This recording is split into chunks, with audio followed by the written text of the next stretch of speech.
Hello student, स्वागत है आप सभी का एक बार फिर से हमारे इस ऑफिशियल यूट्यूब चैनल में जिसका नाम है एसोल सॉल्यूशन। मैं चंदन कुमार हाजिर हूँ आप सभी के सामने अपनी एक और नई वीडियो के साथ। सो गाइस, आज की ये नई वीडियो हमने आप लोगों के लिए इसलिए बनाई है क्योंकि बहुत सारे स्टूडेंट्स ऐसे हैं जिन्होंने हमारी वीडियोस देखी वर्ल्ड हिस्ट्री सीरीज़ की, जिसमें हम यूरोप का इतिहास आप लोगों को बता रहे हैं। और यूरोप में बहुत सारे बच्चों के कमेंट्स आए कि सर जी, रूस की क्रांति क्या थी और साथ ही साथ रूस की क्रांति के क्या कारण थे, इसके ऊपर एक अच्छी सेपरेट वीडियो बना दीजिए जो हमारे एग्जाम में हमें हेल्प करे। सो गाइज, आप लोगों की डिमांड पर जो ग्रेजुएशन के बच्चे, पोस्ट ग्रेजुएशन के बच्चे या फिर ऐसे स्टूडेंट जो सिविल सेवा एग्जाम्स की, मेंस की तैयारी कर रहे हैं, उन सब का कहना था कि सर एक वीडियो एक ऐसी सेपरेट ला दीजिए, इसके बाद में हमें कुछ और पढ़ने की जरूरत ना पड़े। तो सो गाइज, आप लोगों की डिमांड पूरी हो चुकी है।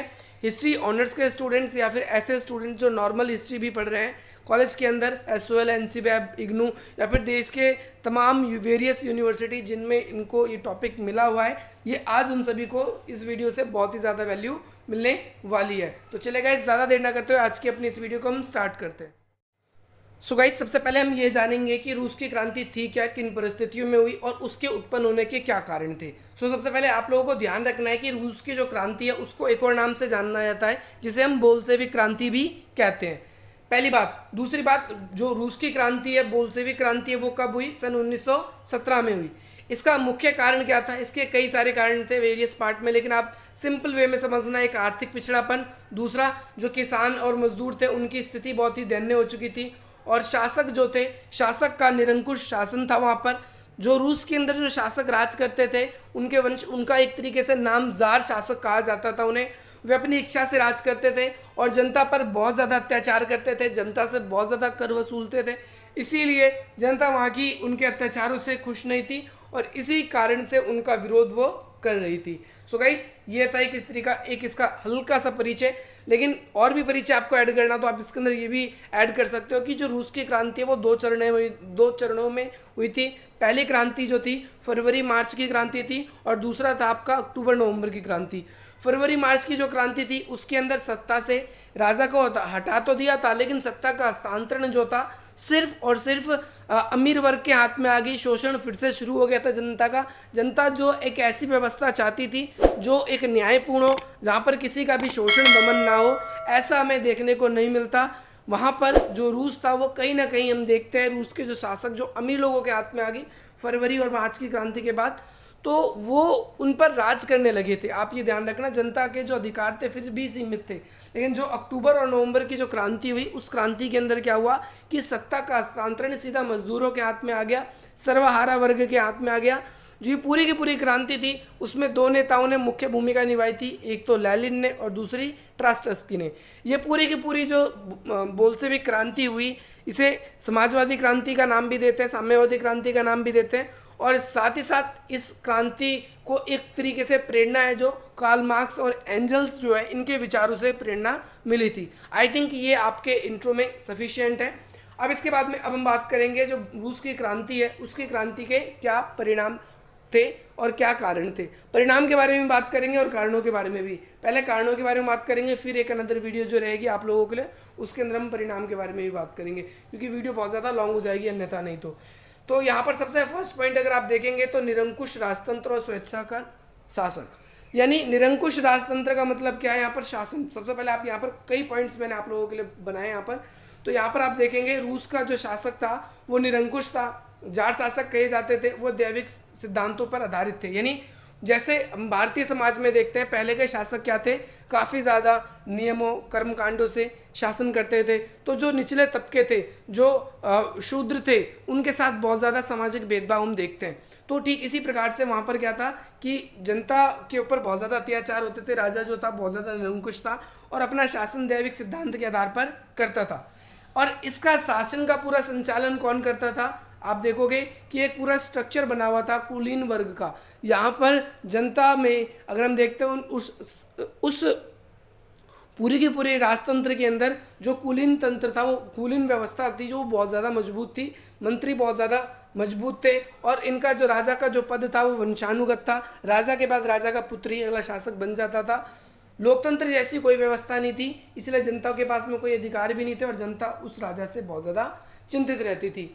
साथ ही साथ अगला पॉइंट हम देखेंगे नौकरशाही और वंशानुगत भ्रष्ट, यानी जो नौकरशाही थी, वंशानुगत भ्रष्टाचार चल रहा था, हम शासन को नहीं हटा सकते, भ्रष्टाचार चल रहा था तब भी शासन जो था हमारा, हम पाते हैं कि हम उनको शासकों को हटा नहीं पाते। साथ ही साथ हम ये भी देखते हैं जनता का बहुत ज़्यादा आर्थिक रूप से भी शोषण होता है और राजनीतिक रूप से जनता अपनी जो कंप्लेन है वो राजनीतिक रूप से अच्छी तरीके से दर्ज नहीं करवा पाते।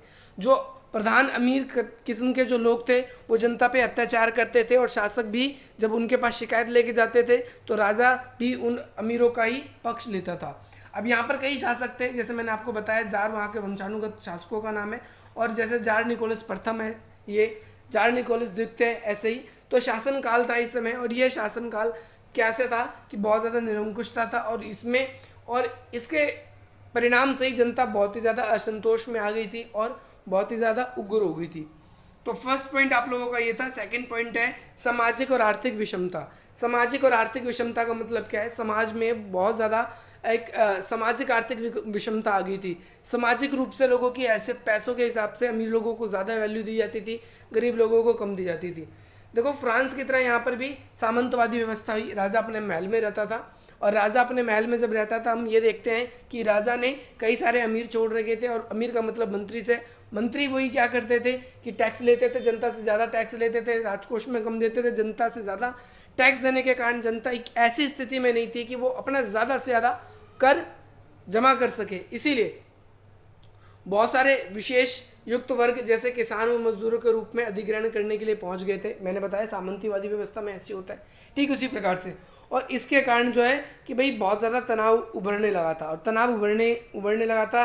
राजा के खिलाफ लोगों के मन में बहुत ही ज़्यादा हीन दशा पैदा होने लगी थी, और इससे ही सामाजिक असंतोष भी बढ़ने लगा। और हम ये पाते हैं कि रूस के क्रांति को बल मिला।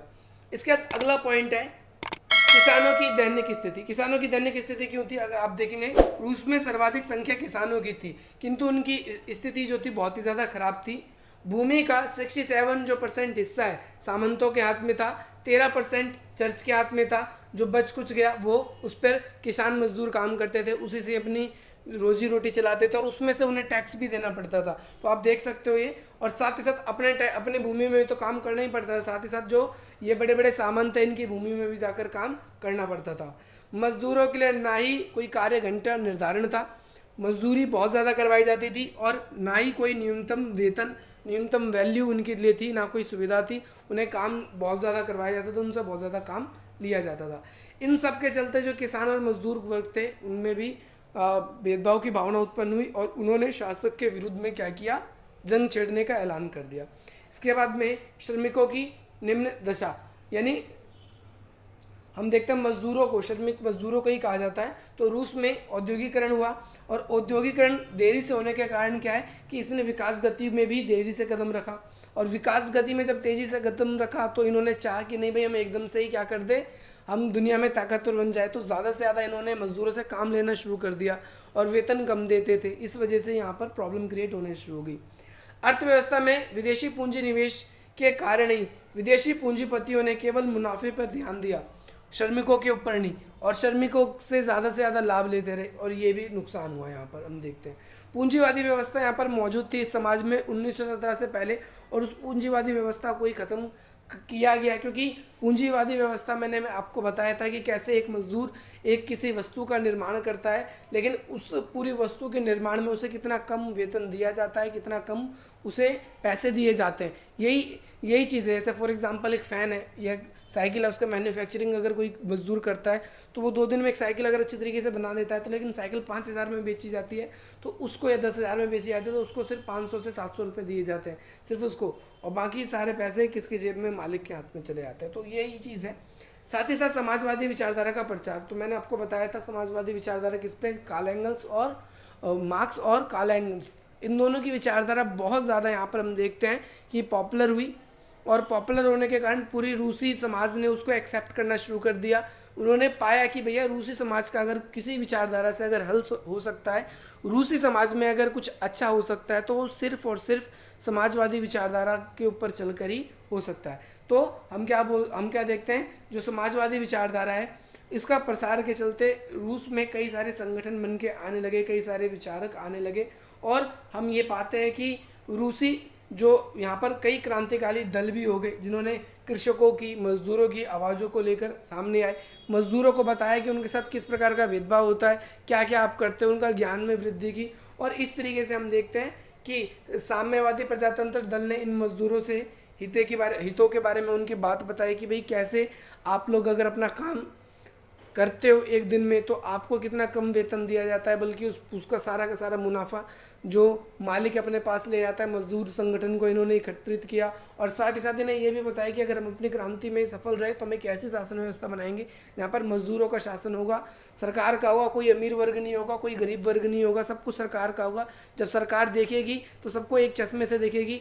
सरकार की जिम्मेदारी होगी सबके स्वास्थ्य की, सबके शिक्षा की, सबके रोजगार की, सरकारी सब कुछ करेगी। तो ऐसी प्रजातांत्रिक व्यवस्था लाने की बात हुई यहाँ पर भी, रशिया में भी। लेकिन हम क्या देखते हैं, चूंकि समाजवादी व्यवस्था जाति धर्म आदि को महत्व नहीं देती, जब तक जार निकोलस ने रूसी जाति पर बल देते हुए रूसी समीकरण की नीति अपनाई थी। देखो यहाँ पर क्या है कि जार निकोलस जो है वो थोड़ा सा रूढ़िवादी था, मैंने आपको स्टार्टिंग में भी बताया। तो जो रूसी जाति के जितने लोग थे उन सबको संगठित करने की कोशिश करी। लेकिन साम्यवादी दल क्या होते हैं, वो हमेशा से धर्म और जातीय व्यवस्था को या ऐसे समाज को जो समाज का खंडन करते हैं या समाज को, सोसाइटी को बांटने का काम करते हैं, ऐसी चीज़ों को वो अवॉइड करने की कोशिश करते हैं ज़्यादा से ज़्यादा। आई थिंक आपको ये भी समझ में आ गया होगा। इसके बाद में बुद्धिजीवी जो वर्ग है इसकी भूमिका, तो बुद्धिजीवी वर्ग की क्या भूमिका थी, जैसे कई सारे विचारक थे, मैंने आपको बताया था। जैसे आप देखोगे यहाँ पर गॉर्की है, आपका टॉल्स्टॉय है, और ऐसे ही जो टॉल्स्टॉय के बाद भी अगर आप देखोगे तो लैलिन है, ऐसे बहुत सारे विचारक जो थे जिन्होंने इसमें अपनी मुख्य भूमिका निभाई थी। जो यहाँ पर गॉर्की है, इन्होंने द पैर नामक एक पुस्तक लिखी थी जिसके माध्यम से लोगों के मन में राष्ट्रवादी भावना का प्रसार किया। और जो आपका टॉल्स्टॉय था, इन्होंने वॉर एंड पीस के बारे में एक रचना करी थी, एक बुक लिखी थी। इसके बारे में इन्होंने रूस की जनता को बताया और कैसे कि हम सब एक हो सकते हैं, कैसे हम लोग अगर संगठित हो जाए तो हम अच्छे समाज की स्थापना कर सकते हैं, इसके बारे में बताया। इसके बाद में एक है रूस और जापान का युद्ध। देखो क्या होता है, 1905 में युद्ध हुआ था। कब हुआ था आपको ध्यान रखना है, 1905 में हुआ था। और इसमें क्या है कि रूस की जो सेना है वो बड़ी बुरी तरीके से पराजित हुई।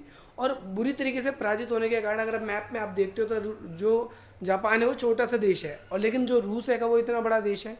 तो रूस की जो प्रतिष्ठा थी, इज्जत थी, वो पूरी काया नीचे चलेगी। साथ ही साथ जनता ये भी नोट कर रही थी कि जार निकोलस को इस बात से कोई मतलब नहीं, अपने महलों में रहता है, टैक्स लेने के लिए आया था, लेकिन उसे देश के बारे में कोई फिक्र नहीं है। इस वजह से तो जापान ने चीन के मंचूरिया प्रदेश पर आक्रमण किया। तो इसी दौरान जो रूस की सेना है उससे भिड़ गई थी। किस कारण से भिड़ी थी आपको ये पता चल गया। दूसरी बात, इस राजतंत्र को कमज़ोर, अब यहाँ पर देखो जापान ने पाया कि ये राजतंत्र कमज़ोर है और जार जो है सेना के लिए कुछ नहीं कर रहा है, तो जापान ने एक तरफा डोमिनेट करना शुरू कर दिया। ये चीज़ बड़ी जल्दी रशिया की जो जनता है उन्होंने नोट कर ली और जार के विरुद्ध में खड़ी हो गई। इसी समय क्या होता है, जनता ने एक ड्यूमा नाम की संसद को कहते हैं, ड्यूमा संसद को कहते हैं रूस में, तो उसकी भी मांग करी थी। इसके बारे में भी बात करेंगे। इसके साथ साथ सामाजिक और आर्थिक सैनिक स्तर पर कमजोरी को दूर करने के लिए जनता ने एक प्रतिनिधि सदन ड्यूमा का गठन करवाया। देखो मैंने आपको बताया कि जनता ने 1905 में ड्यूमा की मांग करी। फिर राजा ने कहा चलो ठीक है, थोड़ा लोकतांत्रिक प्रक्रिया बना देते हैं, क्योंकि देखा था 1905 में जो विरोध हुआ था इसमें खूनी रविवार का किस्सा था। मैं आपको थोड़ा खूनी रविवार का किस्सा क्या था मैं आपको बता देता हूँ कि 1905 में जब जनता हार गई थी, 1905 में जब जनता हार गई थी, 1905 में हमने देखा कि जब रूस युद्ध हार जाता है तो जनता उसका बहुत ज़्यादा कंडेम कर रही थी, बहुत ज़्यादा विरोध कर रही थी। और विरोध करने के कारण हम ये पाते हैं देखते हैं कि राजमहल को पूरा घेर लिया था, लेकिन राजा ने सबके ऊपर क्या किया, गोली चलवा दी। तो इसीलिए इसको खूनी रविवार का दिन भी कहा जाता है, इसे ब्लडी संडे का दिन भी कहा जाता है। और इस दिन की एक खास घटना है, आप लोगों को ये याद रखनी है कि भाई इस दिन के बाद से ही आंदोलन 1905 में तेज हो गया। राजा ने देख लिया कि भैया अगर मेरे को अपनी गद्दी बचानी है तो जनता की मांग को मानना पड़ेगा, थोड़ा लोकतांत्रिक बनाना पड़ेगा। और इसीलिए आगे चल के हम देखते हैं कि इसकी ड्यूमा की जो गठन है इसका गठन किया गया। और लेकिन धीरे धीरे इसके कुछ सदन लगे और आगे चल के ड्यूमा को भी स्थगित कर दिया गया। यहाँ पर देखो अपने मांगों का समर्थन करते हुए रूसी जनता ने पीट्सबर्ग में शांति जुलूस निकाला, जिस पर जार ने गोली चलवा दी और जिससे जनता और उग्र हो गई और नागरिक अधिकार है तो जार को ड्यूमा का गठन करने की अनुमति देनी पड़ी। मैंने आपको बता दिया क्या प्रक्रिया हुई। ड्यूमा का अस्तित्व तो आया, लेकिन आगे चल के हम देखते हैं कि ये ज़्यादा से ज़्यादा पॉपुलर नहीं हो पाता। क्यों नहीं पॉपुलर होता? राजा धीरे धीरे जब देखता है विरोध खत्म हो गया तो उसको धीरे धीरे खत्म करना शुरू कर देता है ड्यूमा को। अब सबसे बड़ी बात है इसके अंदर तत्कालीन कारण है। एक आपको ये समझना है कि रशिया में क्यों बोल्शेविक क्रांति हुई। सबसे बड़ा रीज़न ये था, आप जानते हैं कि भाई 1917 में ये क्रांति हुई और 1914 से लेकर 1918 तक क्या चल रहा था, फर्स्ट वर्ल्ड वॉर। तो ये इसी के बीच की डेट है 1917। तो इस टाइम पे क्या हुआ मैं आपको बता देता हूँ कि इस समय जो रशिया जो था वो भी फर्स्ट वर्ल्ड वॉर में इंक्लूड था, और उसके अंदर जो रशिया की जो आर्मी है वो बहुत ज़्यादा मर रही थी। और रशिया की आर्मी जब बहुत ज़्यादा मर रही थी युद्ध के अंदर, रूस ने भी क्या कर दिया, अपनी आर्मी को ऐसे ही भेज दिया। ना उसके पास अच्छे हथियार, ना अच्छी कॉस्ट्यूम थी उनके पास में, ना उनके पास में अच्छे इक्विपमेंट्स थे कि वो अपने दुश्मनों को भी मार सके। लेकिन जनता देख रही थी, इस चीज़ को नोट कर रही थी कि राजा इस ओर ध्यान ही नहीं दे रहा। रूस की सेना बहुत ही बड़े पैमाने पर युद्धों में हार रही थी, पिट रही थी, मर रही थी। लेकिन हम ये देखते हैं कि वहाँ की जो सरकार है इसकी तरफ बिल्कुल ध्यान नहीं देती। इस कारण से जनता ने बहुत ज़्यादा विरोध करना शुरू कर दिया, और आगे चल के मिलिट्री भी इसका योगदान देने में इसमें अपनी भूमिका निभाती है। तो हम क्या पाते हैं यहाँ पर, रूस ने साम्राज्यवादी का लाभ उठाने के उद्देश्य से मित्र राष्ट्रों के पक्ष में प्रथम विश्व युद्ध में भागीदारी निभाई। आपको मैंने फर्स्ट वर्ल्ड वॉर के बारे में बताया, रशिया उसके अंदर इंक्लूड था। तो आपको ये ध्यान रखना है कि रूस ने भी अपने साम्राज्य को बढ़ाने के लिए क्या किया, प्रथम विश्व युद्ध में भाग लेने की घोषणा करी। और वो किसकी तरफ से लड़ रहा था? मित्र राष्ट्रों की तरफ से लड़ रहा था, सिंपल भाषा में मैं आपको बताऊं। लेकिन युद्ध के बीच में हम क्या पाते हैं कि रूस की बड़ी मात्रा में सैनिक भर्ती की, किंतु पर्याप्त मात्रा में उनको हथियार नहीं उपलब्ध करा पाए, ना ही उन्हें वेतन दिए। सैनिक का असंतोष बढ़ गया, सैनिक युद्ध में बहुत ज़्यादा मर भी रहे थे, और साथ ही साथ उनके परिवहन संसाधन युद्ध के कार्य में लगा दिए गए, जिससे उद्योग के परिसंचालन में बाधा उत्पन्न होने लगी थी। अब भाई आप ये देख सकते हो मजदूरों का भी असंतोष बढ़ने लगा था इसी कारण से। और वर्ष 1916 से 17 तक भीषण अकाल ने खाद्यान्न संकट उत्पन्न कर दिया। लेकिन बट फिर भी राजा को टैक्स चाहिए, युद्ध भी है, कमाई भी नहीं है, सब कुछ है। लेकिन फिर इसके कारण हम देखते हैं जनता का जो आक्रोश है वो बढ़ जाता है, और जनता का जब आक्रोश बढ़ता है तो यहाँ पर इस अकाल की परिस्थिति में और साथ ही साथ इस युद्ध की परिस्थिति में, लोगों की बेरोजगारी की परिस्थिति में, इन सब के कारण अंत में और बहुत सारी ऐसी परिस्थितियां बन जाती है जिसके कारण आगे चल के युद्ध करना पड़ जाता है। और आंतरिक रूप से हम कह सकते हैं कि सिविल वॉर टाइप का भी युद्ध छिड़ जाता है। जनता अपनी राजा से आज़ादी की मांग करने लगी थी, और इसी तरीके से रशियन रेवोल्यूशन जो है इसको क्या हुआ था, इसको बल मिला था, और ये रूस की क्रांति हुई थी। ये पार्ट 1 है गाइस इस वीडियो की।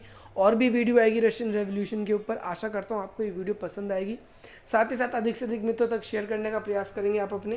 अगर आपको इस वीडियो से कोई वैल्यू मिली, आप चाहते हो हमारे चैनल से आपको ऐसी वीडियोस, आप लोगों को ऐसी अपडेट्स मिलते रहे, तो आप हमारे चैनल को सब्सक्राइब कर सकते हैं, वीडियो को लाइक कर सकते हैं, अधिक से अधिक मित्रों तक शेयर कर सकते हैं। तो चलिए गाइस, मिलते हैं हम आपसे अपनी अगली वीडियो में। जय हिंद, जय भारत।